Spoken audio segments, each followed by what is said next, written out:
Hello,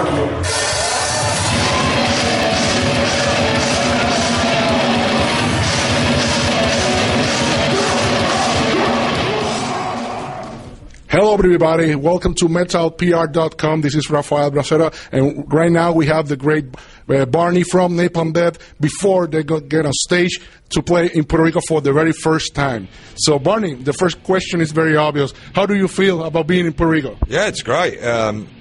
One of the few places that we haven't been to. Certainly the group of islands itself. So it's something different for us, you know. And yeah, I mean. Going to make the most of it, you know. Did you knew something about the island before actually to get in? Yeah, I mean, I tend to. I'm not one of these people that are kind of geographically ignorant, so I kind of know. I know with Puerto Rico, I know sort of the proximity, and obviously with the Dominican Republic and Cuba, and you know being close by, and Haiti as well. But I don't know much about the event history of the island, so that's something I'm not too sure about. But you know better than a lot of people that I know. Yeah. After all this year, you have written about almost everything. Is there any specific topic that you haven't do it yet, and you should be addressed? There's tons of stuff, you know, because you're only limited by what you can see or not see around you in the world. You know, all napalm is just an opening of eyes, an opening of the mind as well, you know. So in that respect, it's limitless. You know, there's so much stuff I can write about. And, you know, some of the stuff perhaps is stuff that people would feel uncomfortable with writing about, but which I don't, you know, because I've always been a believer in saying what you think, you know, from the point of being a human being, I suppose. It's really simple stuff, actually, you know. Sometimes people talk about napalm having quite complex lyrics and stuff, but really it's quite simple, you know. It's about humanity, and I guess trying to put forward some ideas on how to actually be a human being for what that actually means, you know.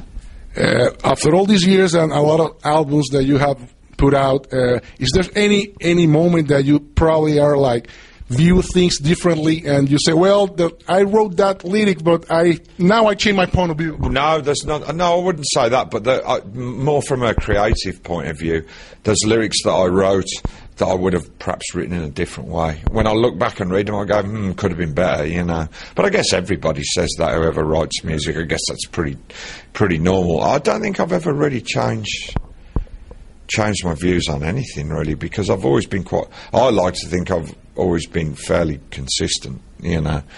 I mean, there's a kind of thing where supposedly as you get older you get more conservative, you know, but it's not happening to me yet anyway. So, you know. And we are sure that the human race always brings up something you can work to. Well, this is the point. Yeah. Surely it's the widest palette you can have, you know. It has to be. So another curious thing about Napalm Death is that despite all the years that you have been, you know, playing on the road, recording and everything, you still managed to take some time to release split CDs or albums with a lot of different bands. What's the main reason for doing well, that? It's just to keep ourselves like having variety within us, because I think there's nothing worse than seeing a band who just do the same thing all the time.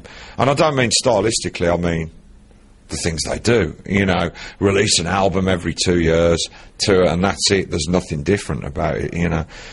For us, we try and you got to remember that Napalm in its roots came from a punk scene, you know, and all of us to some degree also, you know. So we have this feeling of just no boundaries almost, you know, to a point. Sure, you know, we've got our style and what we like to do, and you know, we do deviate from that, but it's essentially the core is kind of the same.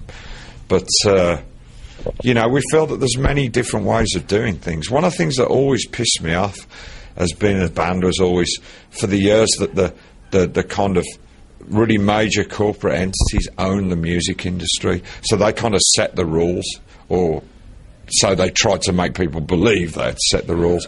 And that's another reason, knowing you can do things on your own without having to answer to somebody else, you know. Yeah, that's cool. It's quite liberating still, to be honest. That leads me to the next question. You have been in some of the best-known metal labels around in the history. So how was your experience overall with all of them, and what do you think there are still things that you can change about? Well, I mean, you got to remember with Napalm, it was always on our own terms. Because the problem is bands, sometimes if you're a newer band, they go in perhaps into an arrangement with a label thinking that, you know, we can't upset things because we're only a new band and they'll just disown us, you know. But if you can't be happy knowing that you're doing what was your creative plan to do, then there's surely something wrong with that, you know. There has to be. So at any stage, Napalm was always like, with the labels, if we felt something was fundamentally wrong, we would say, no, it's not happening, we're not doing it, forget it, you know, it's not going to happen. So we always maintain that, and we've always set that precedent.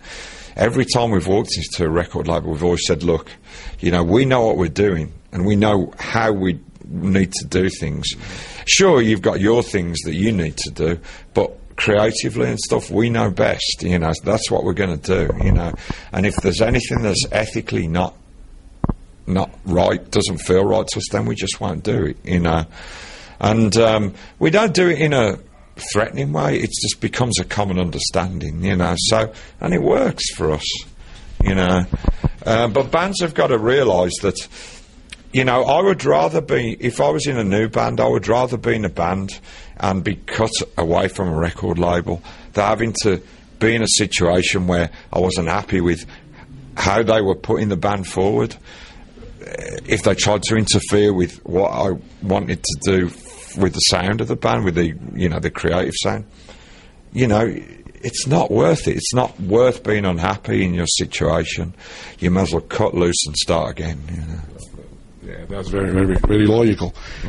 A lot of bands from the oldies, I mean, like for the 80s, like Creator or Destruction, when I always ask this question, they say that these days, contrary to probably a lot of people will think, they are doing better in terms of financially or maybe some other stuff. Is that the case with Napalm Death? Well, see, we were always... I mean, our thing was always, we were very realistic about things. So one of the reasons why we've played around the world so much is because we always accommodated the local people, you know. We always said, yeah, well, you know, we'll ask for this or this because it's going to be easier for them to put the concert on, you know. So we always tried to work with people. Sometimes in bands people can be very confrontational. From the off, you know, it's like they won't see the other person's side of the coin, you know, and we try to do that, you know, because we understand it's not easy putting concerts on. Yeah. Never, you know, and we know that, so we always try and be accommodating, and that's helped us too. But I mean, you know, financially we survive. I mean, it's nothing near any kind of luxury thing, that's for sure, you know. I can tell people that, you know. but we survive, and we're doing something that's 99% of the world will never do. And if you can't be satisfied with something like that, then surely there's something wrong, you know. So let's talk a little bit about Latin America. Do you remember the first time you played in this area? Yeah, we were one of the first, you know, again, to come to Latin America. The closest we've been to this point. So that's the thing. We never really did Central America before, you know, or the not even Mexico. Northern. Yeah, Mexico. Yeah, but Mexico and down, you know, you know. So we never really did, like, you know, Puerto Rico, Costa Rica. Yeah, we did do Costa Rica. I think we did, as far as I remember. But yeah, the first time we came to South America, you know, different. I know, most people don't. There's a part of Latin America. I know this. Some people don't, but We were one of the first. No, but it was 97. We were one of the first, you know, certainly from the heavier end of things. We went to Brazil. We did about 2 weeks on a bus mainly, actually. It was fucking fantastic. So it was a little weird at times. Yeah, the question is because if you have noticed any difference on this day. I mean, there was a couple of interesting situations. Yeah, there's always promoters with guns and stuff, you know, like threatening us with a gun. I know some stories. And also in Argentina, you know, because Napalm is obviously kind of a band from I guess you could loosely say the left, you know. Mm-hmm. There was some left-wing guys that turned up at the show and were like fighting the police. And we just thought, oh, okay, just a normal fight with the police. But then all of a sudden these fucking tanks turned up and the water cannons, you know, and the police fucking unleashed the water cannons on the venue, and the whole front of the venue, which is all windows, just gone, you know. Like just smashed like everything to pieces. But on this day, probably on the few years ago, so for now, so have you seen things differently? You know what? The one thing I will say, and this is I guess a general comment, is that one thing I don't see changing in South and Central America is the gap between the rich and the poor. You know, it's striking still now. Nothing's changed. It has to change. You know, this thing has to be dealt with, you know. Deal with the fucking corruption, you know, the corrupt governments and officials, and start to help the poor, you know, because it's not correct from a human point of view to have people living in the fucking dirt, you know, while other people have limitless power and wealth, you know. That's not correct. Absolutely, I totally agree with that. So, after all these years, all the places that you have played, have you ever talked maybe once or twice or a few times about not doing this anymore? I think everybody, you know, whoever you are in life, you always have your doubts. Some days you can have the best feelings in the world. Other days it can be just have a bad day, you know. Sure, you know, I mean, the thing about bands, whilst I would certainly not complain about what we do, it does take you away from some personal experiences in life, and you do kind of miss that at times. So that can be difficult. That can weigh on your mind sometimes, you know.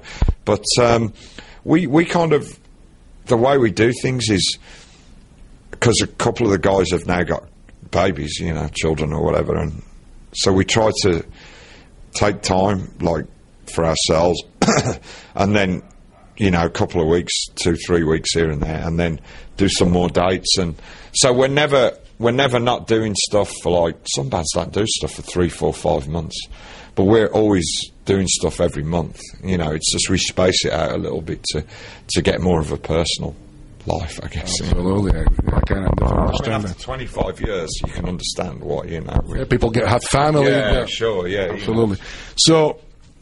You have done a lot of stuff within the band. You have played a lot of places that probably a lot of bands haven't. We were the first in many places. So there's still something missing, you know, like the ultimate achievement for Napalm Death. You know what? We are realists as a band, you know, and to us,